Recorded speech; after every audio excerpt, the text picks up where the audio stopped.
So you just bought a 4K camera off Amazon for really cheap, $100. I'm going to tell you what settings to use and how to make your image look as good as this. And I'll show you the difference between using auto and changing some settings. Let's get to it.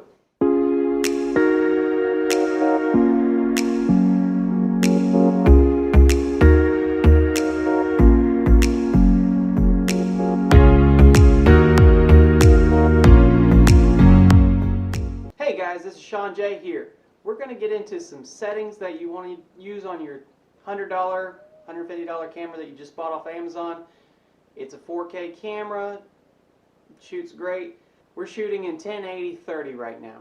One of the reasons why we're doing that is based off of my experience looking at the different frame rates that this camera does. 1080/60, 1080/30, 720, 120, 7/120/60, and 7/120/30 are as close to the standard 30 frames per second, 60 frames per second, and 120 frames per second with very low error, less than 1%. And then, scaling between when you want to slow things down, it's closer to twice the frames or 4 times the frames. So that's why I chose this one.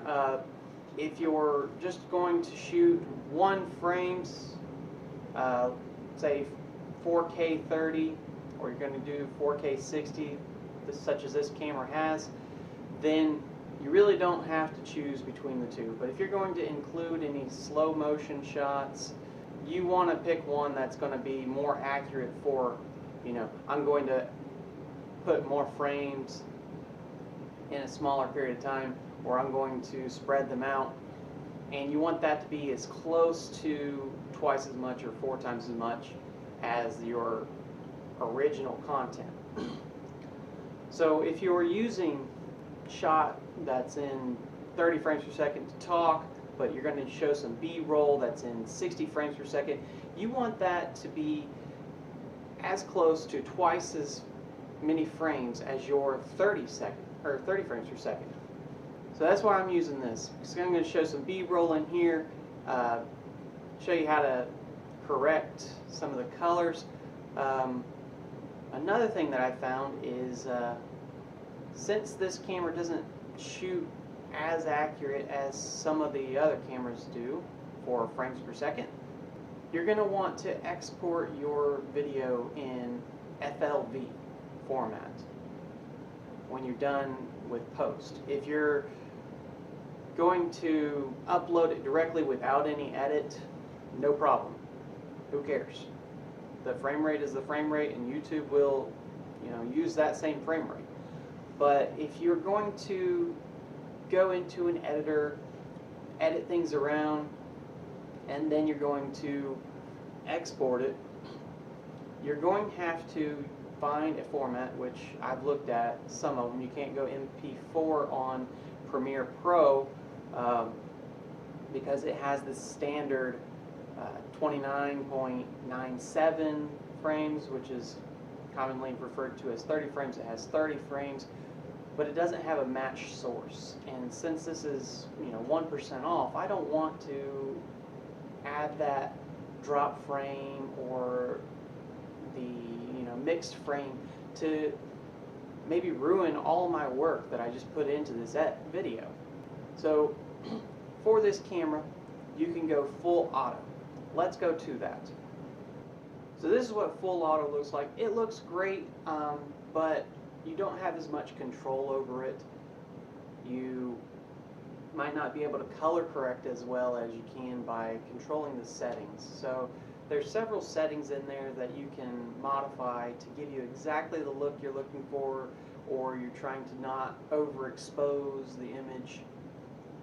And that's your white balance, your ISO, and then another setting in there that's commonly overlooked is sharpness. The camera has a sharpness feature of high, medium, or low. You want to choose that low option if you're going to do any editing. You can edit it in post. If you're not comfortable with that, use high sharpness, and it will get rid of some of the details. Another one in there that's set on a different setting is the metering.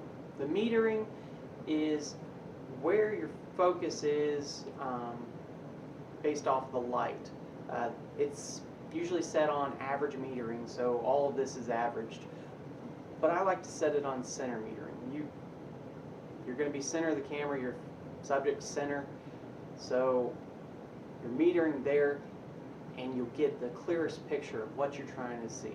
You know, back here, you know, that's just settings, surroundings, but I'm the focus. Unless you want to focus on something back there, you want your metering to be centered.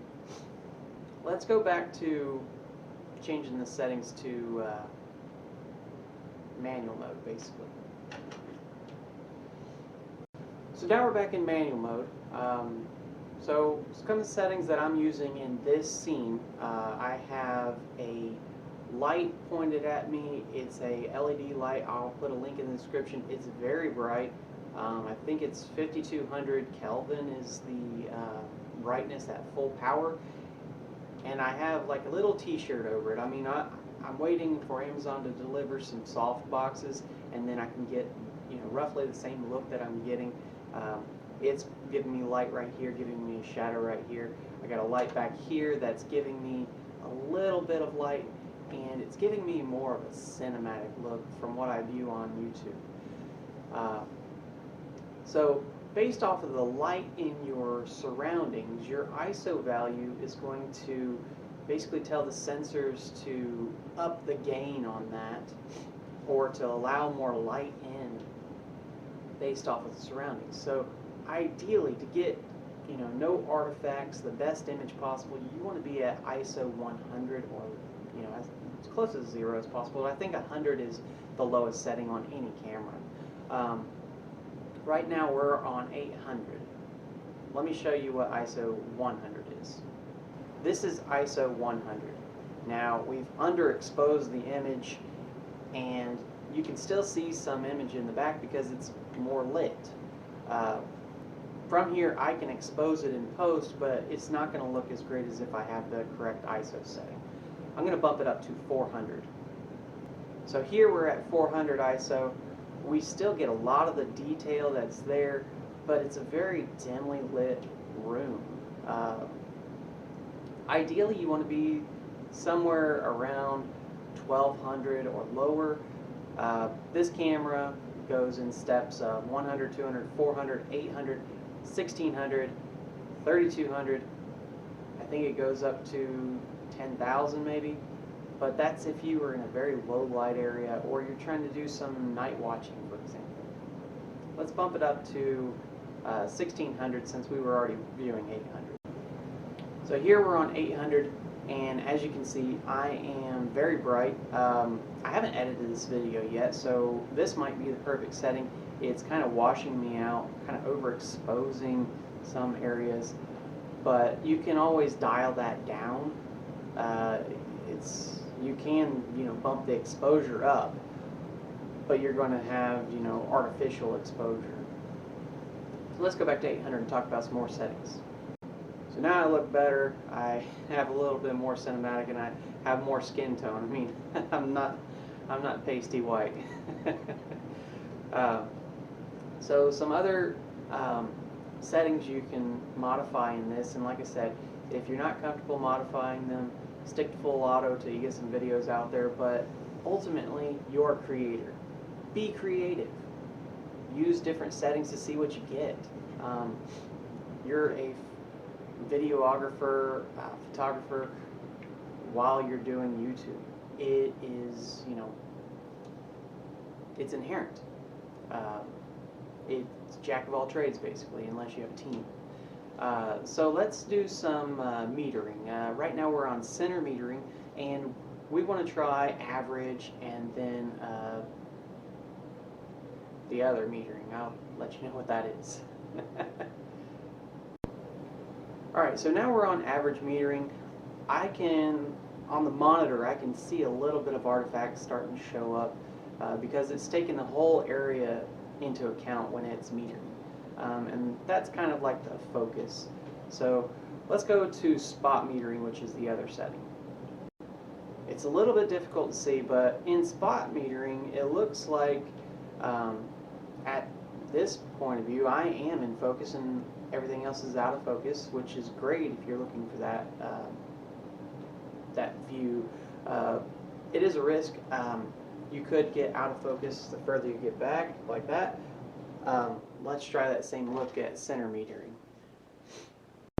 So we're back on centering metering, and back here I'm still in focus and I still have a lot of detail. So yeah, that spot metering will, basically at one position you'll be in focus, at any other you'll be out of focus, you'll lose some detail in there. Let's go look at sharpness real quick. I just want to show you the difference between having it at low sharpness, which the camera is correcting for, and having it at high sharpness, or let's say that again. Having it low sharpness gives us all the image that's available, and we can edit it in post to make it more sharp, soften some of this, sharpen some of the details. It would be all sharp, all soft. Whereas the camera, if we put it on high sharp, it's going to do all that work for us, and we have very little adjustment that we can do in post. So here we are in high sharpness. You can see clear defined lines on my body. It's not like where you would see it in live, where you can see some rounded edges, the softness of it, right? So let's get out of this because it's very ugly. So the next setting that you can do, which this is just going to be white balance, you can change the white balance between incandescent, fluorescent, sunny, cloudy. Ultimately, that's going to get you to a range of Kelvin values that a higher end camera, you'd be able to pick the exact Kelvin that you were at. But this is incandescent. If I use fluorescent, I might be a little bit more blue or orange, which we can fix in post. But if we go to auto, we lose a lot of that characteristic, and we might have to do more work in post than if we choose a roughly correct white balance to start with. Let's go to auto. So now we're in auto white balance. I feel like my detail on my skin is faded because it made me darker. In case you haven't noticed, half the screen for this whole entire video is color corrected or not. That's what having manual does for you. You pick what shot you're going to edit later. And in my next video, I'm going to go through some color corrections, some very simple color corrections, to help you make your video look from flat to pop, epic, cinematic. Thanks for watching, guys. Sean J. signing off. Peace.